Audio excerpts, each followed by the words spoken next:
எங்களை இங்கே தெரிந்து கொண்டதற்காக உமக்கு நன்றி ஆண்டவரே. எசப்பா, இந்த ஆடுகள் ஒவ்வொன்றும் எசப்பா உம்முடைய ராஜ்யத்திற்கு சேர்க்கும்படி வரும்படி நீங்கள் நடத்த போகிறதுக்காக உமக்கு நன்றி ஆண்டவரே. இந்த பிள்ளைகளை கொடுத்த தாய் தகப்பன் ஆசீர்வதிங்க, கூட பிறந்தவர்கள் ஆசீர்வதிங்க, எல்லா குடும்பங்களையும் ஆசீர்வதிங்க. மீதி இருக்கிற நேரத்தையும் காலத்தையும் உடைய கருத்தில் ஒப்பு கொடுக்குறோம். பாதுகாத்து கொள்ளுங்க, பராமரித்து கொள்ளுங்க, நடத்துங்க ஆண்டவர். மீதி இருக்கிற நேரத்தை எல்லாம் உடைய கருத்தில் ஒப்பு கொடுக்குறோம். நடத்துங்க ஆண்டவர். இயேசுவின் மூலம் ஜெபிக்கிற நல்ல பிதாவே, ஆமென். இன்று நாம் பார்க்கும் போகும் கதையானது ஆதியாகமம் 41ஆம் அதிகாரம் மற்றும் 42ஆம் அதிகாரம். இந்த வீடியோவில் நம்ம பார்வோன் கண்ட சொப்பனத்தை பற்றி தான் பார்க்க போகிறோம். பானபாத்திரக்காரனின் தலைவன் சிறையிலிருந்து வெளிவந்து 2 வருஷம் சென்றதுக்கு அப்புறம் பார்வோன் ஒரு சொப்பனம் கண்டான். அது என்ன அப்படின்னா, ஒரு நதி கிட்ட அவன் நின்றுட்டு இருக்கிறான். அப்போ அழகும் புஷ்டியுமான 7 பசுக்கள் நதியிலிருந்து ஏறி வந்து புல் மேயுது.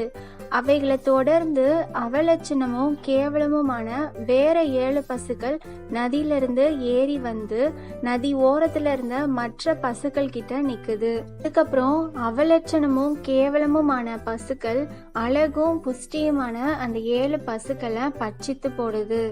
இப்படி பார்வோன் கண்டதும் அவன் தூக்கத்திலிருந்து விழித்து கொள்றான். மறுபடியும் அவன் நித்திரை செய்றான். அப்போ 2வது தடவையும் அவன் ஒரு சொப்பனம் கண்டான். அதுல என்ன அப்படின்னா, நல்ல செழுமையான 7 கதிர்கள் ஒரே தாளிலிருந்து ஓங்கி வளர்ந்தது. அதுக்கப்புறம் சாவியானதும் கீழ்காற்றினால் தீந்ததுமான 7 கதிர்கள் முளைக்குது. அந்த சாவியான கதிர்கள் செழுமையும் நிறைமேனியுமா இருந்த அந்த 7 கதிர்களையும் விழுங்கி போனது. இதை கண்டதும் பார்வோன் அவன் தூக்கத்திலிருந்து விழித்து கொண்டு இது சொப்பனம் அப்படிங்கிறத அறிகிறான். அடுத்த நாள் காலமே பார்வோனுடைய மனம் கலங்கி கொண்டே இருக்குது.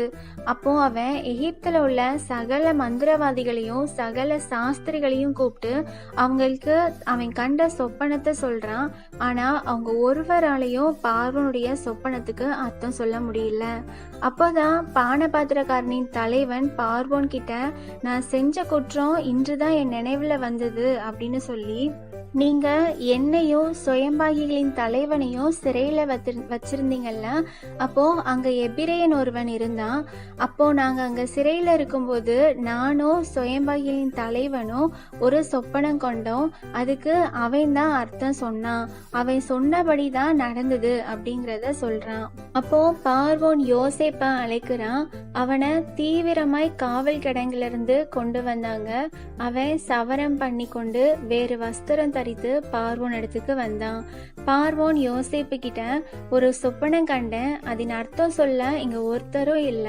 நீ சொப்பனத்தை கேட்டா அதுக்கு அர்த்தம் சொல்லுவேன் அப்படின்னு உன்னை குறிச்சு நான் கேள்விப்பட்டேன் அப்படின்னு சொல்றான். அதுக்கு யோசேப்பும் பார்வோன் கிட்ட, நான் இல்ல, தேவனே பார்வோனுக்கு மங்களமான உத்தரவு அருள்வார் அப்படின்னு சொல்றான். அப்போ பார்வோன் அவன் கண்ட சொப்பனத்தை யோசேப்பு கிட்ட சொல்றான். அப்போ யோசேப்பு பார்வோன் கிட்ட, பார்வோனின் சொப்பனம் ஒன்றுதான், தேவன் தான் செய்ய போறது என்னது அப்படின்னு பார்வோனுக்கு அறிவித்திருக்கிறாரு அப்படின்னு சொல்றான். அந்த 7 நல்ல பசுக்களும் 7 வருஷமா, அவைகள் பின்வந்த அந்த 7 கேவலமான அவலட்சணமுமான 7 பசுக்களும் 7 வருஷமா. அதே மாதிரி அந்த 7 நல்ல கதிர்களும் 7 வருஷமாம். அதே மாதிரி கீழ்காற்றினால் தீந்து சாவியான 7 கதிர்களும் 7 வருஷமாம். இவைகள் பஞ்சமுள்ள 7 வருஷத்தை குறிக்குது அப்படின்னு சொல்றான். அதாவது எகிப்து தேசம் எங்கும் பரிபூர்ணமான விளைவு உண்டாயிருக்கும் 7 வருஷம் வரும். அதுக்கப்புறம் பஞ்சம் உண்டாயிருக்கும் 7 வருஷம் வரும். அப்போ எகிப்து தேசத்துல அந்த பரிபூரணம் எல்லாம் மறைக்கப்பட்டு போம். அந்த பஞ்சம் தேசத்தை பாழாக்கும். வரப்போற அந்த மகா கொடுமையான பஞ்சத்தால தேசத்துல முன்னிருந்த அந்த பரிபூர்ணம் எல்லாம் ஒளிந்து போயிரும். இந்த காரியம் தேவனால நிச்சயிக்கப்பட்டிருக்குது என்பதையும் தேவன் இதை சீக்கிரத்துல செய்வார் என்பதையும் குறிக்கும் பொருட்டு இந்த சொப்பனம் பார்வோனுக்கு ரெட்டித்தது. அதனால விவேகமும் ஞானமும் உள்ள ஒரு மனுஷனை தேடி அவனை எகிப்து தேசத்துக்கு அதிகாரியாக பார்வோன் ஏற்படுத்துவாராக அப்படின்னு சொல்றான். இப்படி பார்வோன் செஞ்சு தேசத்துல ஒரு விசாரணைக்காரனை வச்சு பரிபூர்ணம் உள்ள 7 வருஷங்கள்ல எகிப்து தேசத்துல விளையும் விளைச்சல்ல 5ல் 1 பங்கை எடுத்து வச்சு வரப்போற நல்ல வருஷங்கள்ல விளையும் தானியங்களையும் சேர்த்து தேசம் பஞ்சத்தால அழியாதபடிக்கு அந்த தானியம் இனி எகிப்து தேசத்துல உண்டாகும் பஞ்சமுள்ள 7 வருஷங்களுக்காக தேசத்துக்கு ஒரு வைப்பா இருக்கட்டும் அப்படின்னு சொல்றான். அவனுடைய வார்த்தை பார்வோனுடைய பார்வைக்கும் அவன் ஊழியக்காரர் எல்லாருடைய பார்வைக்கும் நலமா இருந்துச்சு. அப்போ பார்வோன் அவனுடைய ஊழியக்காரர்கிட்ட தேவ ஆவியை பெற்ற இந்த மனுஷனை போல வேறொருவன் உண்டோ அப்படின்னு கேக்குறான். அதுக்கப்புறம் பார்வோன் யோசேப்பு கிட்ட, தேவன் இது எல்லாத்தையும் உனக்கு வெளிப்படுத்திருக்கிறதுனால உன்னை போல விவேகமும் ஞானமும் உள்ள வேறொருவனும் இங்க இல்ல. நீ என்னுடைய அரண்மனைக்கு அதிகாரியா இருப்பாய். உன் வாக்கின்படியே என் ஜனங்கள் எல்லாரும் உனக்கு அடங்கி நடப்பார்களாக. சிங்காசனத்துல மாத்திரம் உன்னிலும் நான் பெரியவனா இருப்பேன் அப்படின்னு சொல்றான். அதுக்கப்புறமும் பார்வோன் யோசேப்பு கிட்ட, எகிப்து தேசம் முழுவதுக்கும் உன்னை அதிகாரியாக்கினேன்னு சொல்லி பார்வோன் அவன் கையில போட்டிருந்த அவனுடைய முத்திரை மோதிரத்தை கலத்தி அதை யோசேப்புடைய கையில போட்டு மெல்லிய வஸ்திரங்களை அவனுக்கு உடுத்தி பொன் சரப்பணிய அவன் கழுத்துல தரித்து தன்னுடைய 2ஆம் ரதத்தின் மேல அவனை ஏத்தி தெண்டனிட்டு பணிங்கள்னு அவனுக்கு முன்பாக கூற்றுவித்து எகிப்து தேசம் முழுமைக்கும் அவனை அதிகாரி ஆக்கினான். அதுக்கப்புறம் பார்வோன் யோசேப்பு கிட்ட, நான் பார்வோன், ஆனாலும் எகிப்து தேசத்தில் உள்ள ஒருவனும் உன் உத்தரவில்லாம தன் கையையாவது காலையாவது அசைக்க கூடாது அப்படின்னு சொல்றான். அதுக்கப்புறமும் பார்வோன் யோசேப்புக்கு சாப்நாத் பனையா அப்படின்னு பேரிட்டு ஓன் பட்டணத்து ஆசாரியனாகிய போத்திபிராவின் குமாரத்தியான ஆஸ்நாத்தை அவனுக்கு மனைவியா கொடுத்தான். யோசேப்பு எகிப்து ராஜாவாகிய பார்வோன் முன் நிற்கும் போது 30 வயதா இருந்தான். யோசேப்பு பார்வோனுடைய சந்ததியிலிருந்து புறப்பட்டு எகிப்து தேசம் எங்கும் போய் சுற்றி பார்த்தான். அந்த பரிபூர்ணமுள்ள 7 வருஷங்களும் பூமி மீதான பலனை கொடுத்தது. அந்த 7 வருஷங்கள்ல எகிப்து தேசத்துல விளைந்த தானியங்கள் எல்லாத்தையும் அவன் சேர்த்து அந்த தானியங்கள்ல பட்டணங்கள்ல கட்டி வச்சான். அந்தந்த பட்டணத்துல அதினதின் சுற்றுப்புறத்து தானியங்களை கட்டி வச்சான். இப்படி யோசேப்பு கடற்கரை மணலை போல மிகுதியான தானியங்களை சேர்த்து வச்சான். அது அளவுக்கு அடங்காததா இருந்துச்சு. பஞ்சமுள்ள வருஷங்கள் வரதுக்கு முன்னமே யோசேப்புக்கு 2 குமாரர் பிறந்தாங்க. யோசேப்பு, என் வருத்தம் யாவையும் என்னுடைய தகப்பனுடைய குடும்பம் அனைத்தையும் நான் மறக்கும்படி தேவன் பண்ணினார்னு சொல்லி மூத்தவனுக்கு மனாசே அப்படின்னு பேரிட்டான். அப்புறம் நான் சிறுமைப்பட்டிருந்த தேசத்துல தேவன் என்னை பழுக பண்ணினார்னு சொல்லி இளையவனுக்கு எபிராயிம் அப்படின்னு பேரிட்டான். எகிப்து தேசத்துல வந்த பரிபூர்ணமுள்ள 7 வருஷங்களும் முடிஞ்சதுக்கு அப்புறம் யோசேப்பு சொன்னபடியே 7 வருஷ பஞ்சம் தொடங்குச்சு. அப்போ சகல தேசங்களிலும் பஞ்சம் உண்டாயிடுச்சு. ஆனாலும் எகிப்து தேசம் எங்கும் ஆகாரம் இருந்துச்சு. எகிப்து தேசம் எங்கும் பஞ்சம் உண்டானதும் ஜனங்கள் உணவுக்காக பார்வோனை நோக்கி ஓலமிட்டாங்க. அப்போ அதுக்கு பார்வோன், நீங்க எல்லாரும் யோசேப்பின் இடத்துக்கு போய் அவன் உங்களுக்கு சொல்றபடி செய்யுங்க அப்படின்னு எகிப்தியர் எல்லார்கிட்டையும் சொல்றான். அப்போ தேசம் எங்கும் பஞ்சம் உண்டானதுனால யோசேப்பு களஞ்சியங்கள் எல்லாம் திறந்து எகிப்தியருக்கு விற்றான். பஞ்சம் எகிப்து தேசத்துல வர வர கொடிதாயிடுச்சு. சகல தேசத்திலையும் பஞ்சம் கொடிதா இருந்ததுனால எல்லா தேசத்தார்களும் யோசேப்பின் இடத்துல தானியம் கொள்ளும்படி எகிப்துக்கு வந்தாங்க. யோசேப்ப விற்று போட்ட அவனுடைய சகோதரர்களும் யோசேப்பு கிட்ட தானியம் பெறதுக்காக வராங்க. எப்படி வராங்க அப்படிங்கிறத அடுத்த வீடியோல பார்க்கலாம். ஆதியாகமம் 42வது அதிகாரத்துல நம்ம என்ன பார்க்க போறோம் அப்படின்னா, தேசத்துல உண்டான கொடிய பஞ்சத்தினால யோசேப்பின் இடத்துக்கு அவனுடைய சகோதரர்கள் தானியம் பெறதுக்காக வர்றதான் பார்க்க போறோம். யோசேப்புடைய தகப்பன் யாக்கோபு எகிப்துல தானியம் இருக்குது அப்படின்னு அறிஞ்சு தன்னுடைய குமாரர்கிட்ட, நீங்க ஒருவர் முகத்தை ஒருவர் பார்த்துட்டு இருக்கிறது என்ன, எகிப்துல தானியம் உண்டென்று கேள்விப்பட்டேன், நான் சாகாம உயிரோடு இருக்கும்படிக்கு நீங்க அவ்விடத்துக்கு போய் நமக்கு தேவையான தானியத்தை பெற்றுவாங்க அப்படின்னு சொல்றான். யோசேப்பின் சகோதரர் 10 பேரும் தானியம் கொள்ள எகிப்துக்கு புறப்படுறாங்க.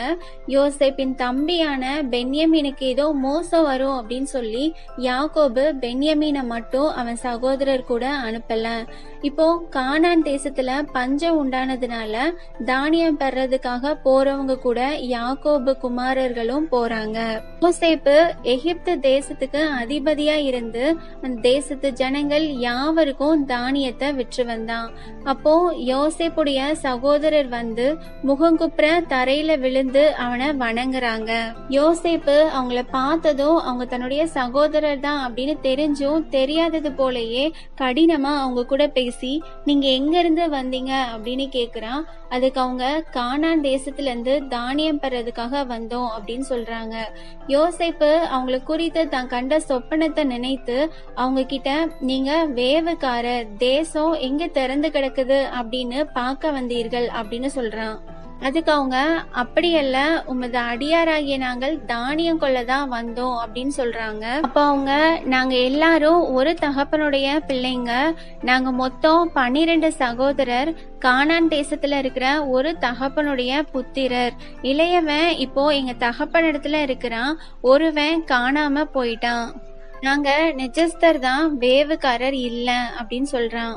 அதுக்கு யோசேப்பு அவங்க கிட்ட உங்களை வேவுக்காரர்னு நான் சொன்னது சரிதான், உங்க இளைய சகோதரர் இங்க வர வரைக்கும் நீங்க இங்க இருந்து புறப்பட முடியாது அப்படின்னு பார்வோனின் ஜீவனை கொண்டு ஆணையிட்டு சொல்றான். இதனால நீங்க சோதிக்கப்படுவீங்க. உங்க சகோதரனை அழைத்து வரும்படி உங்கள ஒருவனை அனுப்புங்க. உங்க இடத்துல உண்மை இருக்கா இல்லையா அப்படின்னு உங்க வார்த்தைகள் சோதிக்கப்படும் அளவும் நீங்க காவல்ல இருக்கணும். அப்படி இல்லைன்னா நீங்க வேவுக்காரர் தான் அப்படின்னு பார்வோனின் ஜீவனை கொண்டு ஆணையிட்டு சொல்லுறேன் அப்படின்னு சொல்லி அவங்க எல்லாரையும் 3 நாள் காவல்ல வைத்தான். 3 நாள் யோசேப்பு அவங்களை காவல்ல வைத்தான். அதுக்கப்புறம் அவங்க கிட்ட நான் தேவனுக்கு பயப்படுகிறவன், நீங்க உயிரோட இருக்கும்படிக்கு ஒன்று செய்யுங்க அப்படின்னு சொல்லி நீங்க நெஜஸ்தரானா சகோதரரான உங்கள ஒருவன் காவற் கூடத்துல கட்டி இருக்கட்டும்.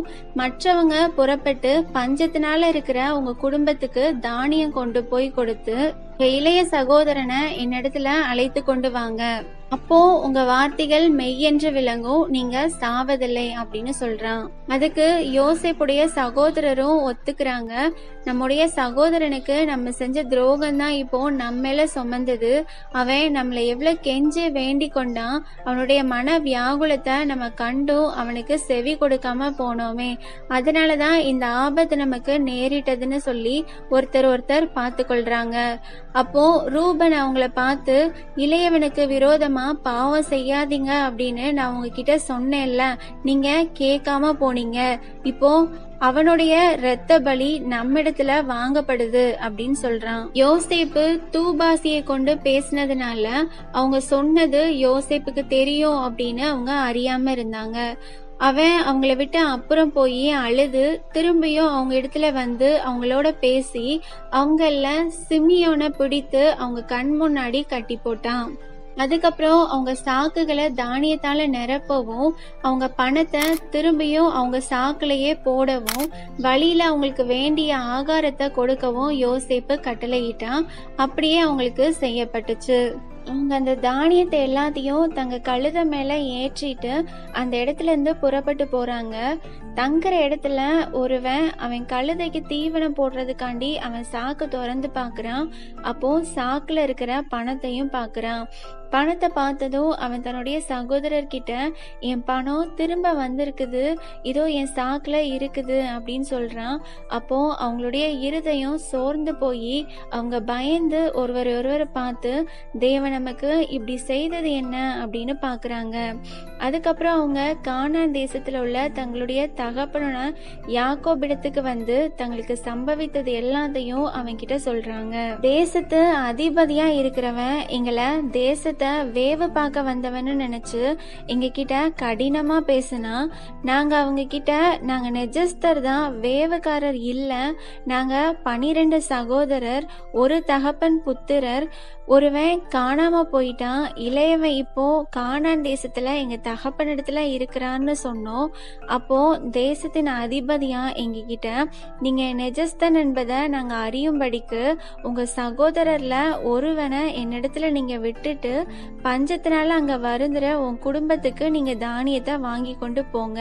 உங்க இளைய சகோதரனை என்னிடத்துல நீங்க அழைத்து வந்துட்டு அதுக்கப்புறம் நீங்க வேவுக்காரர் இல்ல நெஜஸ்தர் என்பதை நான் அறிந்து கொண்டதுக்கு அப்புறம் உங்க சகோதரனை விடுதலை செய்வேன். நீங்க இந்த தேசத்துல வியாபாரமும் பண்ணலாம் அப்படின்னு சொன்னதா சொல்றான். அவங்க அப்படி சொன்னதும் யாக்கோபு அவங்க கிட்ட, என்ன பிள்ளை இல்லாதவன் ஆக்குறீங்க, யோசேப்பும் இல்ல சிமியோனும் இல்ல, இப்போ பென்யமீனையும் கொண்டு போக பாக்கீங்க, இதெல்லாம் எனக்கு விரோதமா நேரிடுது அப்படின்னு சொல்றான். அதுக்கு ரூபன் யாக்கோபு கிட்ட, அவனை என் கையில நீங்க ஒப்படைங்க, நான் அவனை பத்திரமா உங்ககிட்ட திரும்ப கொண்டு வருவேன். ஒருவேளை நான் கொண்டு வரல அப்படின்னா நீங்க என்னுடைய 2 குமாரனையும் கொன்று போடுங்க அப்படின்னு சொல்றான். அதுக்கு யாக்கோபு, என் மகனை நான் உங்க கூட அனுப்ப மாட்டேன், அவன் தமையன் இறந்து போனா இவன் ஒருவன் தான் மீதி இருக்கிறான், நீங்க இவனையும் கூட்டிட்டு போய்